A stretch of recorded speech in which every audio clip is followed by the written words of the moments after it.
Davi Cross. E aí, Cross, boa tarde, tudo bem? Boa tarde, Nerivaldo, boa tarde, amigos que nos acompanham de casa, do trabalho. Pela final de semana movimentado, né? Tanto na Copa Chapada como também no Campeonato Brasileiro, hein? Rodada boa aí, principalmente no Chapada Forte, né? Tivemos jogos aí, inclusive com o Seabra participando nessa rodada. Aí já dá pra gente fazer uma base da tabela, né, Davi?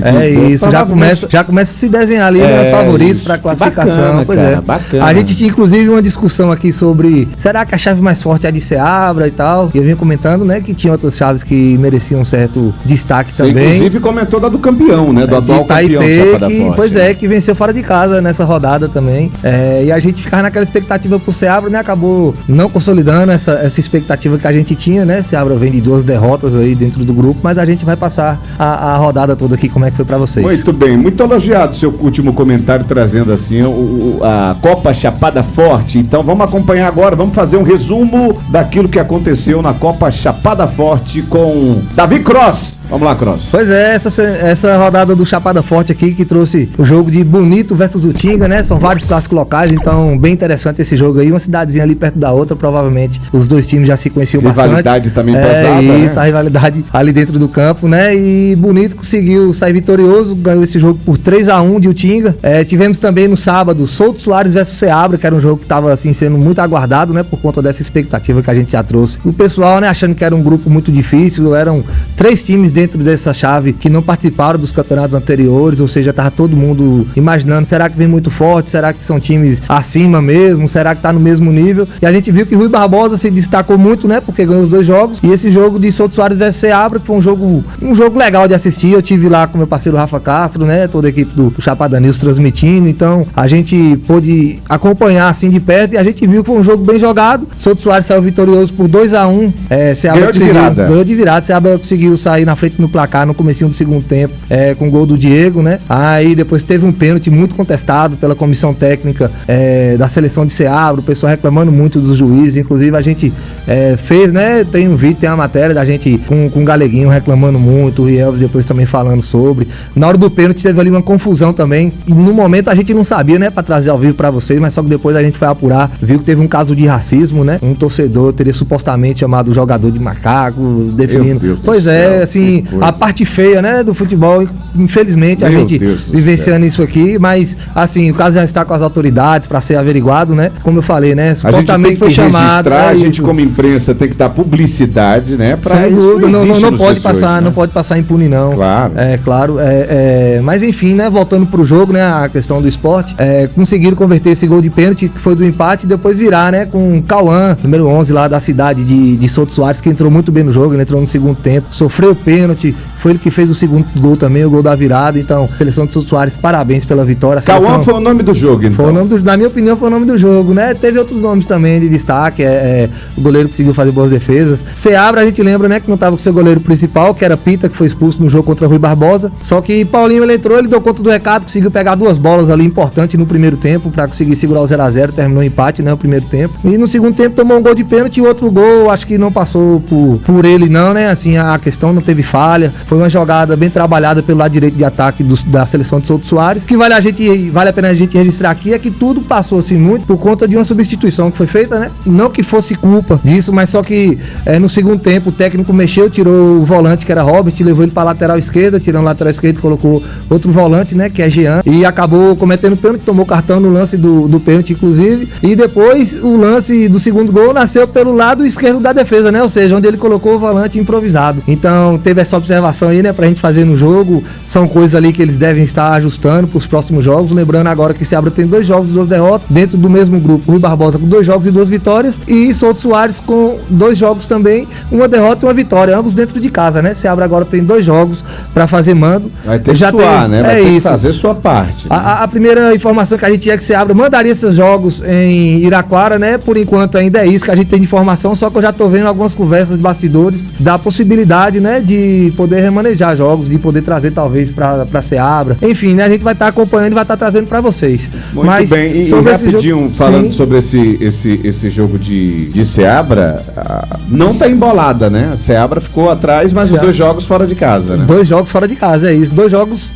que não foi mandante, né? Porque, pelo que a gente tem de informação, mesmo quando for mandante, vai jogar fora de casa. Então... E é o engraçado, Cross, falar pro pessoal que tá em casa o quanto a rede social se manifesta, né? Porque futebol o povo gosta. Eu vi o pessoal bravo na rede. Tinha que vir a pé, rapaz. Né? Povo bravo, cara. O povo. Assim, é porque faz tempo que eu não vejo isso, né? O pessoal participando, porque vira uma rivalidade. O pessoal de Souto Soares fizeram um vídeo resenhando, né? Que resenhou mesmo, zoou com a cara. Até o Neto da Pousada caiu. Eu já ia falar, Neto, inclusive, teve lá, bateu um papo com a gente também. Ele é sempre muito atencioso e tal. Eu chamei lá, ele veio bater um papo com a gente. Virou uma rivalidade. Falou, né, que Seabra ganharia 3-1. Aí, na oportunidade, ele tava com o Lucas, prefeito de Souto Soares. Lucas falou, ele tá falando que vai ser 3-1, só que eu acho que ele vai sair daqui derrotado. Vai ser 2-1. Acabou prevalecendo, né, do prefeito de Lençóis com essa resenha boa ali. E o pessoal na arquibancada também, cornetando. Tipo, vocês vão jogar em Iraquara, lá também é estádio nosso, vocês não tem casa. Tá aí, ó. Tá. O Seabrense se sentiu flamenguista por um dia. Eu já tô acostumado com isso, só que eu tô acostumado a vencer, né? Que o Flamengo vence. Todo lugar, na verdade, é nossa casa. Não, para. Eu só dei um exemplo, pô. Não precisa ficar trazendo um texto pra isso. Só foi um exemplozinho só passado. Então, você lembra mais do Flamengo do que eu, Seguindo, mas tá falando da Copa Chapada. Brasileira daqui a pouco. Vamos lá. Se acalma. Pediu o pessoal pra trazer uma água aí. Tivemos também, né? Esse final de semana, Boninal versus Novo Horizonte. Aqui agora é um jogo também que vale destaque, né? Essas 2 seleções também haviam perdido seus jogos pra Piatã, que é o terceiro time dessa chave. Campeonato que tá bom, hein? Pois é, Piatã tinha vencido os 2 jogos, um em Novo Horizonte e outro em casa versus Boninal. E agora Novo Horizonte conseguindo vencer Boninal em Boninal, né? A gente lembra que Boninal tem um campeonato muito forte. A gente vem falando aqui, né? Talvez o campeonato mais forte assim, da região de Campos seja o de Boninal, e a seleção de Boninal agora com alguém me mandou uma mensagem aqui falando que não pode contratar jogador fora, porque os times de Boninal chamam muito jogador de fora. Tem isso mesmo aí. Inclusive a gente... Porque eu recebi o recado aqui. Vamos, me ajuda. Aí, vamos lá. Não, mas olha essa resenha mesmo aí e tal. E Boninal que vem agora com a sua segunda derrota, né? 3-0 pra Novo Horizonte, uma bela vitória. O time do Novo Horizonte também, que a gente sabe que tem uma certa tradição em campo. Que time bom de Novo Horizonte, hein? Que delícia. Muito bom, cara. E tá gostoso da gente ficar acompanhando. Lembrando que é apenas, né, o terceiro jogo ainda. Terceiro jogo. Mas porque é muita rivalidade local. É isso, terceiro jogo assim, de rodada, né? Porque pra esses times é o segundo jogo ainda. Enquanto isso mexe no psicológico, o Souto Soares zoando com a cara de Seabra, que eu sou torcedor da seleção de Seabra. E aí zoando com a cara que começa a mexer. Vamos jogar em Iraquara ou não? Porque daqui a pouco o Souto Soares está todo em Iraquara e a gente tem essa desvantagem na arquibancada, né, cara? Sim, pois é. É isso. Criou uma rivalidade. Ali. Seabrense está de olho agora do Souto Soares, viu? Próximo de Seabra também, mas muito mais próximo de Souto Soares. Muito mais próximo, Iraquara, vizinho ali. Pois é, e continuando aqui, tivemos também, Iraquara também entrou em campo, né, esse final de semana, foi derrotado por Lençóis por 4-0, já esse jogo em Lençóis, né, não foi Iraquara dessa vez. Pancada, hein, cara? Pois é, 4-0, então Lençóis aí também se destacando bem nessa rodada, né, fazendo 4 gols. Ibiquera versus Boa Vista do Tupim, Ibiquera perdeu em casa por 1-0 pra Boa Vista do Tupim. Andaraí Nova Redenção finalmente saiu, né, um vitorioso nesse grupo. Esse a grupo gente lembra só empate, né? É isso, só empate. A gente lembra que esse grupo tem um jogo a mais por conta da abertura com o jogo isolado, né, que foi Andaraí versus Ibiquara. E tinha sido empate. E dessa vez Andaraí conseguindo superar a seleção de Nova Redenção por 1-0 também. E tivemos Iramaia versus a atual campeã, né? Que é Itaitê. Que Itaitê conseguiu vencer 3-0 fora de casa. Num jogo também bem movimentado. Esse final de semana bem movimentado na Copa Chapada Forte aí. E lembrando ao pessoal que a gente vai tirar um dia da semana para trazer a tabela. É isso. Porque existem alguns critérios, né? De desempate também. A gente lembra que vai ser o mais bem colocado geral versus o 16º. Mais bem colocado, né? São 2 de cada time que se classificam de forma direta, das 7 chaves que tem, mais 2 terceiros colocados, ou seja, tá tudo muito aberto ainda, alguns times já se distanciando ali, mas existe sim essa briga aí pela essa 15ª e 16ª posição, né? Que pode ser uma escapada, né? Pois é, só isso. Empate deu uma escapada na brincadeira. E agora se distancia um pouquinho ali, né? De Nova Redenção e Ibiquara, que já fizeram um jogo, né, uma contra a outra e empatou também. Muito bom, muito bom. Davi Cross trazendo o resumo resumo pra gente desse final de semana, importante resumo da Copa Chapada Forte, que você acompanha alguns jogos aqui com a gente, tanto na Chapada FM como também no Chapada News. Vamos falar de Campeonato Brasileiro, Cross. Pois é, Campeonato Brasileiro, esse sim, esse final de semana aí teve muito burburinho, né, por conta muita interferência do VAR, a gente viu nos jogos, muita coisa acontecendo. Muito time jogando com time alternativo, né? O caso do Botafogo, o caso do Internacional, né? Times que não vem com força total, né? É isso, esses jogos de Brasileirão em meio a jogos de Copa, né, geralmente eles trazem isso aí, por isso que cria também essa expectativa a mais na gente, pra gente ver qual vai ser a estratégia adotada pelos técnicos, né? A rodada começou no sábado, a gente acompanhou Fluminense versus Fortaleza, o Fluminense conseguindo vencer por 2-1, a gente lembra que o Fluminense também está envolvido na Copa Sul-Americana, né, conseguiu ganhar o primeiro jogo fora de casa, então já estava um pouco mais tranquilo também, conseguiu dosar ali, Renato Gaúcho, ele tem uma boa gestão de elenco, né, e conseguiu superar o Fortaleza por 2-1, Fortaleza que sempre se espera mais, né, o Fortaleza também está envolvido na Copa Libertadores, Fortaleza que empatou dentro de casa, agora tem uma missão muito difícil, né, para jogar na Argentina, e o time de Renato Paiva aí, precisando agora ele quebrar um pouco mais a cabeça para poder tirar, né, o Fortaleza dessa situação. Fortaleza que de alguns anos pra cá vem se destacando muito no cenário nacional e internacional, então sempre se espera um pouco mais. A gente lembra que Fortaleza tá na zona de rebaixamento, né? Verdade. Pois é, tivemos também Ceará e Bragantino, dois times que já não disputam mais Copas, né? O Bragantino foi eliminado agora na última rodada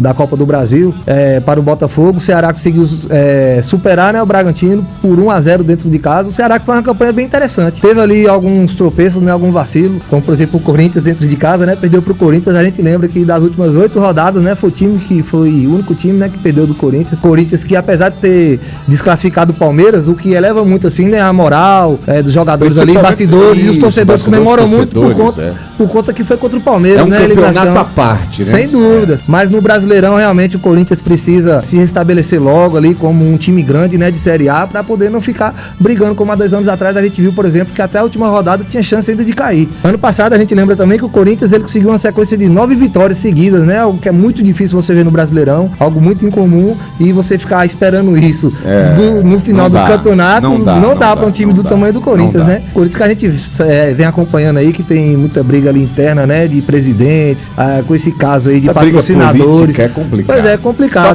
prejudica as nossas cidades quando é partidária e prejudica os clubes. Pois e nos clubes ainda, né, que é tipo assim, é minimizado o tamanho da política, mas é maximizado, né, porque são milhões de torcedores. Muita paixão. Acaba virando muita coisa, é isso. Tivemos também Vitória e Juventude no Barradão. Esse jogo aqui teve muita interferência de VAR também, né, tivemos jogadores expulsos dos dois lados, o Vitória conseguiu abrir um 2-0, tava jogando com um jogador a mais, aí depois numa besteira ali, um lance até despretensioso, mas só que acabou atingindo mesmo o jogador de Juventude, a gente vê ali que o jogador até caiu desacordado, né, e o Vitória conseguiu ceder no empate pro Juventude e terminou o jogo 2-2, um golzinho no final, né, de pênalti do interminável Nenê que a gente lembra aí, eu lembro quando era menino, eu via ele jogando, pois é. Ele jogava no Vasco, que 10 anos atrás já falava, tá muito velho, e ele tá aí ainda, jogando isso, Série A e decidindo jogos, né. Que bacana. Fez um gol no finalzinho, o gol do empate do Juventude. Tivemos também outro time que abriu 2-0 e acabou cedendo empate, né? O Sport que tem uma mística ali acontecendo, alguma coisa ali, que não consegue vencer jogos, só venceu um jogo no Brasileirão, a gente lembra. Abriu 2-0 contra o São Paulo e acabou cedendo empate depois, né, no jogo. Agora sim, a gente vê que o São Paulo, por exemplo, quando fez o primeiro gol, já parecia que ia realmente empatar o jogo. Sabe quando você sabe que um time tá muito mais na frente e o outro tá esperando muito pouco acontecer? Não vai aguentar a pressão, né? É isso.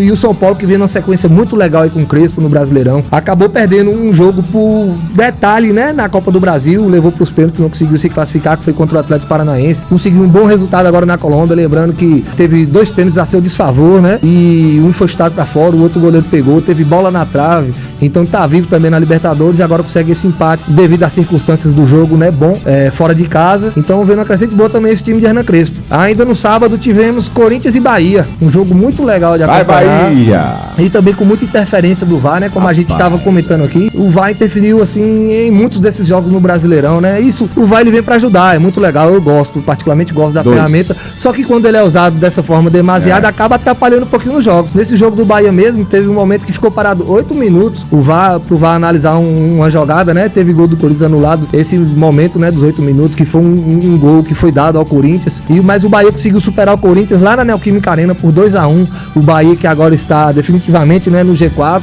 sem asteriscos, sem nada, ou seja, uma campanha muito legal também do Bahia, o jogo que finalizou sábado, né, ontem no domingo tivemos Atlético Mineiro e Grêmio, pra mim, né, uma surpreendente vitória do Grêmio por 3-1 fora de casa, o time do Atlético Mineiro que vinha bem, ganhou seu jogo da Sul-Americana, conseguiu se classificar na Copa do Brasil, e agora no Brasileirão conseguiu abrir o placar com um golaço, pra mim um dos mais bonitos do campeonato, sem dúvida, do Scarpa. Vai, que golaço. Golaço. No lugar, pra gente que gosta do futebol, né? Pois é, golaço, chutaço de longe aí, a bola foi lá na gaveta e acabou cedendo, né, a virada pro Grêmio. O Grêmio venceu por 3-1 esse jogo. Mano Menezes já tava ali naquele momento assim que se tiver qualquer empate ali, talvez não suporte mais, e conseguiu vencer esse jogo, né? A gente lembra que ele tinha chamado o grupo de jogadores dele, né, pra uma conversa olho no olho, trazendo tudo que tava acontecendo e que precisava do resultado. Acabou dando certo, né?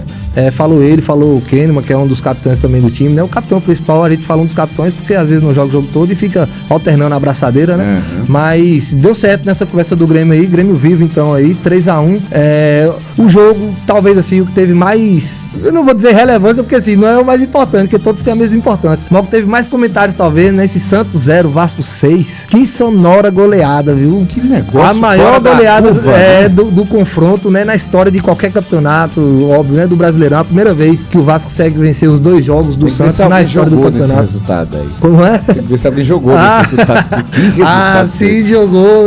Agora vai quebrar banco, várias teorias de conspiração. Porque um 6-0 você acertar. Jogo, cara. Assim, sem desmerecer, até porque todo mundo sabe o que os comentários estão falando do Vasco. É isso. Tamanho Vasco, que a gente tá comentando do Corinthians, né? É isso. O tamanho do time, mas assim, eu venho comentando aqui, você é testemunha disso. Eu gosto muito do técnico Diniz e eu venho falando, ele tá dando uma cara legal pra esse Vasco. Esse Vasco vai acabar crescendo. Se esse confronto, por exemplo, no dia do sorteio da Copa do Brasil, eu falei, esse confronto Botafogo e Vasco, se fosse algum tempo atrás, tinha um muito favorito, que era o Botafogo, muito favorito. Só que esse time do Vasco, ele tá crescendo. Se demorar mais um pouquinho o Diniz ajustar esse time aí, vai ficar ali 50-50. Eu não sei se tá esse 50-50, mas com certeza, depois de uma vitória dessa, leva muita moral. Claro. A gente sabe que... O respeito também. Claro, os times de Diniz envolve muito a parte emocional, ele gosta de tocar, né, nessa parte dos jogadores, então algo a mais pra ele poder trabalhar nesse time aí, algo a mais positivo, né? E um 6-0 muito legal, né, do Vasco pra cima do Santos. Esse jogo eu assisti, acho que tem algumas pontuações assim que a gente poderia fazer. No primeiro gol, por exemplo, a bola passou ali, saiu um pouquinho da linha, a arbitragem entendeu que ela não saiu totalmente, a gente lembra, né, que pra bola ser considerada fora, ela tem que sair totalmente. Da linha. Totalmente não. É isso, o juiz falou que não. Teve um ângulo que eu vi que pareceu que saiu, mas só que não tem nada de conclusivo, eu acho que a arbitragem acertou de ter dado, né? É isso. Apesar de eu achar, mas só que assim, o protocolo é esse, tem que seguir, o gol foi bem validado, mas se a arbitragem tivesse dado lá na hora que a bola saiu, né, poderia ter evitado o primeiro gol, que foi no lance do primeiro gol, com 20 e poucos segundos de jogo, 28 segundos, se eu não me engano. Hugo Moura também foi disputar uma bola no meio de campo, acabou levando demais o pé, até cortou aqui assim, um pouco abaixo do olho de Tiquinho Soares, né, poderia e deveria ter levado cartão vermelho, nesse sim, eu acho que foi um erro de arbitragem. Também, né? É isso, então se tivesse desde o começo do jogo, né, o Santos com um a mais, a postura do Vasco seria diferente, a postura do Santos seria diferente. Mas isso também não pode ser argumento, né, para um Santos isso, Neymar, eu vou chegar lá. E agora sim, falando ainda, né, sobre a arbitragem, o cartão vermelho do Juventude, do Vitória contra o Juventude, que eu tinha falado aqui, né, foi exatamente num lance igual praticamente, sabe? O jogador veio de costa, atingiu com o pé no rosto e ele levou o cartão amarelo, seria o segundo vermelho, foi o segundo vermelho, né? Ele foi expulso, só que a arbitragem de vídeo chamou pra ele levar o vermelho direto, porque teria que ser vermelho direto. E nesse lance do Santos versus Vasco, a arbitragem de vídeo não chamou. Então assim, a gente vê que é um critério diferente, né? Mas é o maior problema que a gente sempre debate sobre a arbitragem de vídeo é os critérios. Sem dúvida, sem dúvida. Tem que seguir um critério, nunca segue um critério, né? Porque aí você vai entender qual jogo você tá jogando, né? O que é que você pode, o que é que você não pode fazer. Mas enfim, como eu falei, são algumas coisas pontuais assim que a gente tem que falar sobre o jogo, mas nada, absolutamente nada justifica um 6-0 sofrido, né?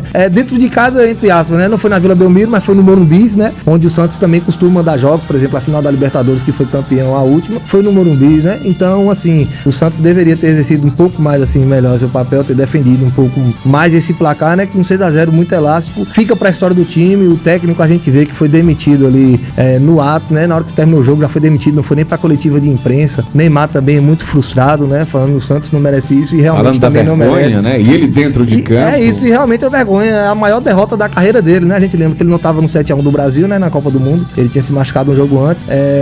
Assim, então fica um episódio marcado, né? Sem dúvida. Pro seu camisa 10, né? Assim, E também pro Santos. Já joguei contra o Real Madrid, contra Paris Saint-Germain, ele tomou, Vasco, né? Isso, ele tomou 4-0, por exemplo, né? Depois teve aquela remontada, né? O jogo histórico, tratado muito como o maior jogo da história da Liga dos Campeões. Mas na fase atual do Vasco é que a pancada é melhor. Sem dúvida, passa por isso também, porque se fosse pra outro time. Claro. Assim, por exemplo, tem um protagonismo maior, um Palmeiras, um Flamengo, que tá mais em evidência. O Vasco vive, né? Tudo bem, agora no momento do Vasco, o Vasco ali. Isso. Porque assim, se você tirar Neymar de um lado e você tirar Felipe Coutinho do outro, acho que não tem nenhum jogador assim que você fala, esse é muito mais craque que esse. Não tem, são muito equiparados. Perfeito. É isso. E Felipe Coutinho realmente fez uma boa partida, fez 2 gols, jogando muito bem. E que bom, né, pra gente, a gente ver esses craques, né, que são repatriotados, claro. Jogando bem aqui fazendo também e abrilhantando nosso campeonato, né, nacional. Fazendo o seu papel, fazendo seu papel. Sim. Pois é, tivemos ainda também Internacional e Flamengo. Esse jogo aqui, ele passa pelo aquele comentário que a gente fez, né, 2 times que estão envolvidos em Copas, inclusive os dois se confrontando, né. Na quarta-feira já tivemos Flamengo versus Internacional, agora a gente tem Flamengo, quarta-feira de novo e tem Flamengo. De elencos, né? Não tem nem como. Sim. Tanto que a torcida entendeu, né? É isso. Entendeu assim, teve ali uma certa. Teve umas vaias, né? Para alguns jogadores. Teve sim algumas vaias. Mas quando terminou o jogo, a torcida cantou, falou, né? Estarei contigo, né? É isso. Mostrando apoio, né? Porque vão precisar muito disso. Quarta-feira a gente lembra que foi 1-0 o primeiro confronto pro Flamengo, o Inter tem que reverter agora em casa. E nesse jogo terminou 3-1 pro Flamengo. O Flamengo conseguiu abrir 3-0. Um jogo assim, como a gente tava falando, né? O Inter muito desfalcado, né? Só tinha um jogador dos que teoricamente são titulares, né? Então 10 reservas. O time do Flamengo tem um elenco muito mais vasto. O time do Flamengo também prioriza muito o Brasileirão, né? Então a gente já imaginava que teria sim essa superioridade técnica e foi demonstrada dentro de campo. Pedro fazendo 2 gols, né? Quebrando aí um jejum de muito tempo. Ele tinha feito 2 gols no jogo contra o Corinthians lá em abril. Ele queria fazer o terceiro, mas foi substituído. Né? Qual o centroavante que não quer? Ainda mais do jeito que ele tá, né? Já teve confusão com o técnico agora há pouco. Quer mostrar serviço. Mas enfim, boa vitória do Flamengo, 3-1 lá no Beira-Rio. Muito boa. Aproveitou o momento. Boa. Isso. Muito boa, porque ganhar do Inter lá dentro é muito difícil. Pois é, tem um dado interessante. De 59 jogos, o Inter venceu... De 59 jogos, o Inter venceu 30. Teve ainda 20 empates e foi a 9ª vitória do Flamengo. Isso é muito pra qualquer time, é difícil. É isso, né? E o Flamengo que vem vencendo os 3 últimos confrontos lá dentro. Venceu no Brasileirão ano passado e no dia 23 por 2-1 e ontem conseguiu essa vitória por 3-1. Festa, então. Roger já deixou seguir. Pois agora vamos ficar na torcida pra quarta-feira, né? Vamos lá, seguindo, Brasileirão.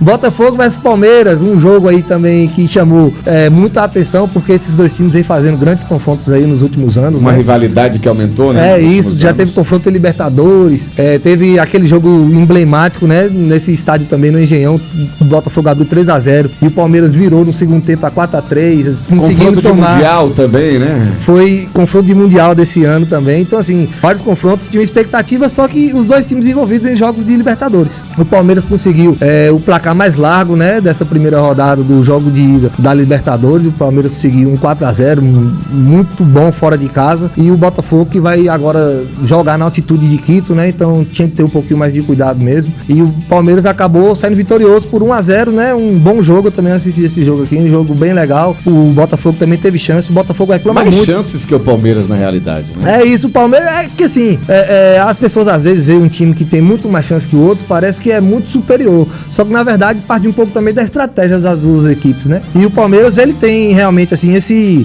ele costuma jogar dessa forma, né? Ele se retrai um pouco, espera o time vir para ele explorar os contra-ataques. Então, assim, eu vejo que estava dentro da tática também do Palmeiras. Não foi alguma coisa que o Botafogo conseguiu ser superior a ele, não. Conseguiu chegar algumas vezes, teve uma reclamação ali de pênalti, que na minha opinião também houve o pênalti, né? Eu também achei que houve. Pois chutou um exagero, né? O cara exagerou. Sim, às vezes isso atrapalha um pouco. Eu achei que houve o pênalti, mas enfim, terminou 1-0 pro Palmeiras versus Botafogo. E para finalizar a rodada, temos hoje Mirassol versus Cruzeiro. Um jogo aí também que interessa o pessoal ali da parte de cima. A gente lembra que o Mirassol tá fazendo uma campanha muito boa, né? Disputando ali do meio pra cima da tabela. E o Cruzeiro que chegou a ser líder do campeonato e agora tá ali figurando entre os 4 ainda e tá tentando defender, né? Essa ainda posição. Tá ali, né? É isso. A gente lembra que o Cruzeiro também tá na Copa do Brasil, vai enfrentar um Clássico Mineiro agora. Então o Cruzeiro também acaba dividindo um pouco das atenções. Então o que ele puder fazer de gordura, né? Pra ter nesse Brasileirão, pra ter um pouco pra queimar quando tiver que usar um time melhor nas Copas, ele vai fazer isso. Então contra o Mirassol hoje, a gente gente vai ver esse teste aí do Cruzeiro jogando fora de casa contra o Mirassol. Muito bem, tá aí, Cross trazendo pra gente as informações do campeonato do nosso Brasileirão. Você termina o programa, Cross. Pois é, pessoal, a gente termina, né, agradecendo a você pelo carinho, pela credibilidade de sempre, mandando um abraço pra todos vocês, que fiquem com Deus e amanhã a gente tá de volta. Tchau, tchau, até mais.